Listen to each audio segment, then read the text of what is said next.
செய்தித்தாள்களில் இடம்பெற்றிருக்கக்கூடிய முக்கியமான செய்திகளை வழங்குவதற்காக இணைகிறார் நம்முடைய மூத்த செய்தி ஆசிரியர் திரு ரகுமான் அவர்கள். Rahman sir, good morning. Good morning Gautami. வாரத்தில் 7 நாளும் செய்திகளை வழங்குறீங்க. இன்னைக்கு முக்கியமான செய்தி என்ன இருக்கு? நன்றி கௌதமி. சூடான சுவையான தேநீரோடு செய்திகளையும் சேர்த்தே பருகும் இந்த காலை வேளையில் நியூஸ் பேப்பர் பகுதிக்கு உங்களை வரவேற்கிறோம். இன்றைய நாளிதழ்களினுடைய முதல் பக்கத்தினுடைய முக்கிய செய்தி என்று பார்க்கும் பொழுது அது ஒரு இரட்டை செய்தியாக இடம்பெற்றிருக்கிறது. ஒன்று, அதிபர் ட்ரம்ப் புதின் பேச்சுவார்த்தை, அதே போல் இந்தியா அமெரிக்கா இடையான வர்த்தக பேச்சுவார்த்தையில் ஏற்பட்டிருக்கக்கூடிய ஒரு உறுதியின்மை. அதை ஒட்டி முதலமைச்சர் மு.க. ஸ்டாலின் மத்திய அரசுக்கு விடுத்திருக்கிற கோரிக்கை. இது ஒரு இரட்டை செய்தி போல எல்லா நாளிதழ்களிலும் முதல் பக்கத்தில் இடம் பிடித்திருக்கிறது. நாம் நேற்றே பார்த்தோம், அமெரிக்க அதிபர் ட்ரம்ப்பும் ரஷ்ய அதிபர் புதினும் உக்ரைன் போர் நிறுத்தம் தொடர்பான பேச்சுவார்த்தையை அலாஸ்காவில் மேற்கொண்டார்கள். அந்த பேச்சுவார்த்தையில் உடன்பாடு ஏதும் எட்டப்படவில்லை என்பதை நாம் பார்த்தோம். அதே நேரத்தில் ட்ரம்ப் அந்த பேச்சுவார்த்தையின் போது சற்றே இறங்கி வந்திருக்கிறார் என்பது ஒரு முக்கிய செய்தியாக இடம்பெற்றிருக்கிறது. அவர் சண்டை நிறுத்தம், அதன் பிறகுதான் ஒரு இறுதியான ஒரு போர் நிறுத்தம் என்கிற ஒரு நிலைப்பாட்டில் அவர் இருந்தார். ஆனால் இப்பொழுது அவர் சண்டை நிறுத்தம் என்பதை கைவிட்டு விட்டார். இறுதியான ஒரு போர் நிறுத்தம் என்பது தொடர்பாகவே பேச்சுவார்த்தை நடத்துவோம், மீண்டும் ஒரு அமெரிக்கா செல்ல இருக்கிறார் என்பது போல அவர் இறங்கி வந்திருக்கிறார் என்று அவருடைய ட்ரம்பினுடைய அந்த நிலைப்பாட்டில் ஒரு மாற்றம் ஏற்பட்டிருப்பதாக அந்த நாளிதழ்களில் இடம்பெற்றிருக்கிறது. அதே வேளையில் இந்தியா அமெரிக்கா இடையான வர்த்தக பேச்சுவார்த்தை ஏற்கனவே தொடங்கிவிட்டது. கடந்த பிப்ரவரியில் அறிவிக்கப்பட்டு அது தொடர்பாக இரு தரப்பிலும் பேச்சுவார்த்தைகள் நடைபெற்று வந்தன. அப்படி நடைபெற்று வந்த போதுதான் ஏப்ரல் மாதத்தில் அவர் திடீரென ஒரு வரி விதிப்பை அறிவித்தார். அதன் பிறகு அது 90 நாட்களுக்கு ஒத்தி போட்டார். ஜூலை 31ஆம் தேதிக்குள் ஒரு இடைக்கால ஒப்பந்தம் எட்டப்பட முடியாத நிலையில் ஒரு 25 விழுக்காடு வரி விதித்தார். அதன் பிறகு ரஷ்யாவிடமிருந்து கச்சா எண்ணெய் ஆயுதங்கள் வாங்குவதை காட்டி மேலும் ஒரு 25 விழுக்காடு வரி என அறிவித்தார். மொத்தம் இந்திய பொருட்கள் மீது 50 விழுக்காடு வரி விதித்தார் ட்ரம்ப். இந்த தொடர்ச்சியாக அதை நாம் பார்த்து வந்தோம். அதே நேரத்தில் இந்தியா அமெரிக்கா இடையான ஒரு விரிவான ஒரு வர்த்தக ஒப்பந்தம் ஏற்படுத்துவதற்கான அந்த பேச்சுவார்த்தை என்பது தொடர்ந்து நடைபெற்று வந்தது. அது ஏற்கனவே 5 கட்ட பேச்சுவார்த்தைகள் நடைபெற்றிருந்த நிலையில் 6வது கட்டமாக ஆகஸ்ட் 25ஆம் தேதி அமெரிக்காவில் இருந்து அந்த குழு இந்தியாவில் பேச்சுவார்த்தை நடத்துவதாக இருந்தது. ஆனால் இப்பொழுது அந்த தேதி இறுதி செய்யப்படவில்லை.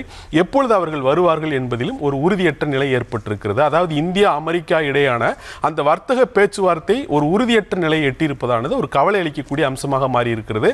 ஏனெனில் இந்த 50 விழுக்காட்டு வரி விதிப்பில் 25 விழுக்காடு வரி விதிப்பானது ஆகஸ்ட் 7ஆம் தேதி அமலுக்கு வந்து விட்டது.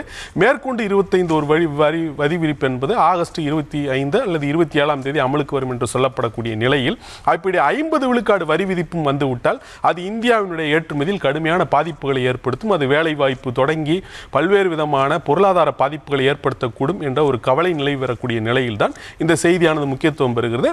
அதே நேரத்தில் இதை ஒட்டி முதலமைச்சர் மு.க. ஸ்டாலின் மத்திய அரசுக்கு விடுத்திருக்கிற கோரிக்கை, அவர் பிரதமர் மோடிக்கு அந்த கடிதத்தை எழுதியிருக்கிறார். அதில் அது விரிவான விவரங்கள் சுட்டிக்காட்டப்பட்டிருக்கின்றன. அவை மிக முக்கியமான விவரங்கள் என்பதை நாம் குறித்துக் கொள்ள வேண்டும்.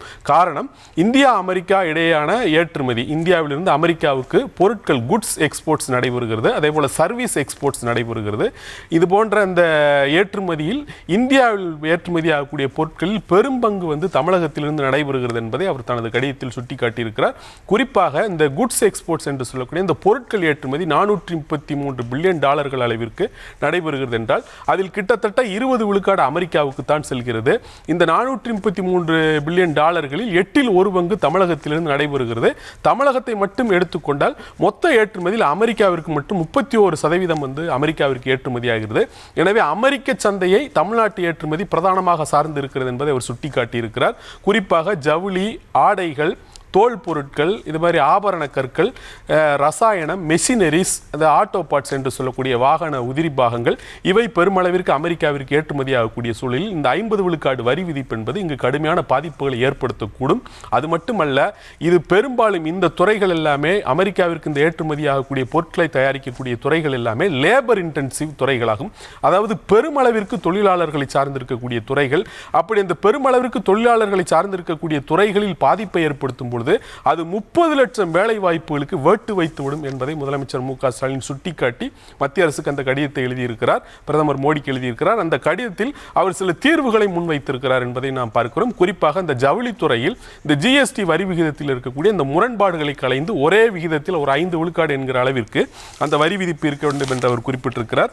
அது மட்டுமல்ல, அனைத்து வகையான பருத்திக்கும் இறக்குமதி வரியிலிருந்து விலக்களிக்க வேண்டும் என்று அவர் கூறியிருக்கிறார்.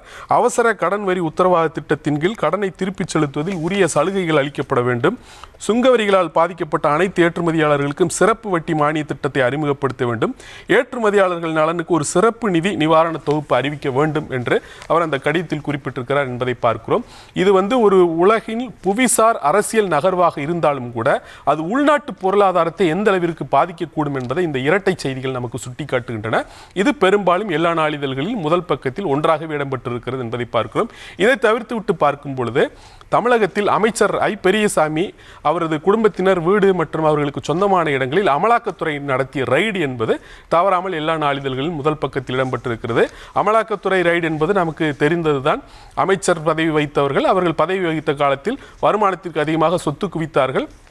அந்த அப்படி குவித்த சொத்துக்களை அந்த பணத்தை கருப்பு பணத்தை வெள்ளையாக மாற்றுவதற்கு அவர்கள் பண மோசடியில் ஈடுபட்டார்கள் என்பது அவர்கள் வழக்கமாக வைக்கக்கூடிய ஒரு குற்றச்சாட்டு. அதை ஒட்டி அவர்கள் ரைடுகளை நடத்துவார்கள், அந்த சோதனைகள் நடைபெறும். இது நாம் வழக்கமாக அரங்கேறக்கூடிய காட்சி தான். அதுவும் அரங்கேறி இருக்கிறது.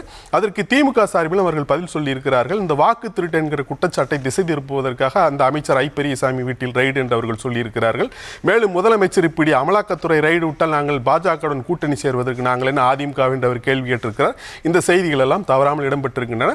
ஆனால் இந்த வேளையில் உச்சநீதிமன்றம் அமலாக்கத்துறை பல சந்தர்ப்பங்களில் கண்டித்திருப்பதும் நமக்கு நினைவு கூறுவது. குறிப்பாக அண்மையில் கூட அவர்கள் நீங்கள் என்ன சூப்பர் போலீஸா, இதுவரை இவ்வளவு வழக்குகள் பதிவு செய்திருக்கிறீர்கள், 10% வழக்குகளில் கூட நீங்கள் குற்றம் தீர்ப்புகளை பெற முடியவில்லை என்பதெல்லாம் அவர்கள் சுட்டிக்காட்டியிருப்பதும் நமக்கு நினைவு வருகிறது.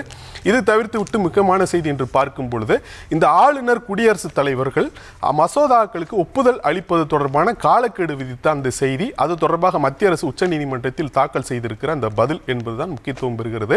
காரணம், கடந்த ஏப்ரல் மாதத்தில் தமிழக ஆளுநர் ஆர் என் ரவி தமிழக அரசு சட்டப்பேரவையில் நிறைவேற்றிய அந்த 10 மசோதாக்களுக்கு ஒப்புதல் அளிக்காமல் கிடப்பில் போட்டு வைத்திருந்த நிலையில் அது தொடர்பான வழக்கில் அந்த 10 மசோதாக்களுக்கு உச்சநீதிமன்றம் சிறப்பு அதிகாரத்தை பயன்படுத்தி ஒப்புதல் வழங்கியது.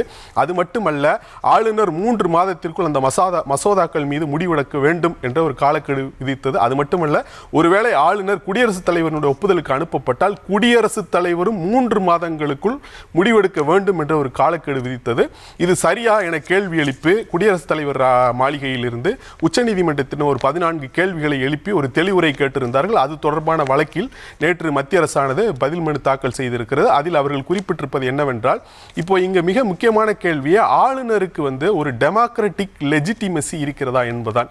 ஏனெனில் ஆட்டுக்கு தாடியும் நாட்டுக்கு ஆளுநரும் தேவையில்லை என்கிற அந்த பேரறிஞர் அண்ணாவினுடைய கூற்று இங்கு பிரபலம். ஆளுநர் பதவி என்பதே ஒரு தேவையற்ற பதவி. மத்திய அரசு மாநில அரசுகளுக்கு இடையூறு செய்வதற்காகவும் அவர்களுக்கு குடைச்சல் கொடுப்பதற்காகவும் அப்படி ஒரு பதவியை உருவாக்கி வைத்திருக்கிறார்கள். அவர்கள் மக்களால் தேர்ந்தெடுக்கப்பட்ட அரசை கண்ணில் விரலை விட்டு ஆட்டக்கூடியவர்களாக இருக்கிறார்கள். ஜனநாயகத்தினுடைய செயல்பாடுகளுக்கு இடைஞ்சலாக அவர்கள் மாறிவிட்டார்கள் என்றெல்லாம் குற்றச்சாட்டுகள் எடுக்கக்கூடிய நிலையில் அவர்களுக்கு ஒரு டெமோக்ராட்டிக் லெஜிட்டிமசி இருக்கிறதா என்கிறது பிரதானமான கேள்வி. மத்திய அரசு அவர்களுக்கு அப்படி ஒரு டெமோக்ராட்டிக் லெஜிட்டிமசி இருக்கிறது, ஒரு ஜனநாயக பூர்வமான ஒரு சட்டப்பூர்வ தன்மை ஆளுநருக்கு இருக்கிறது, அது ஒரு மறைமுகமாக அவர்களுக்கு இருக்கிறது என்று அவர்கள் குறிப்பிட்டிருக்கிறார்கள். அது மட்டுமல்ல, அரசமைப்பு சட்டத்தினுடைய 200வது பிரிவு 201வது பிரிவு இவை இரண்டும் ஆளுநர் மசோதாக்களுக்கு ஒப்புதல் அளிக்கக்கூடிய அதிகாரம் குறித்து பேசுகின்றன. அதில் 201வது பிரிவு குடியரசுத் தலைவர் ஒப்புதல் அளிப்பது குறித்து பேசுகிறது.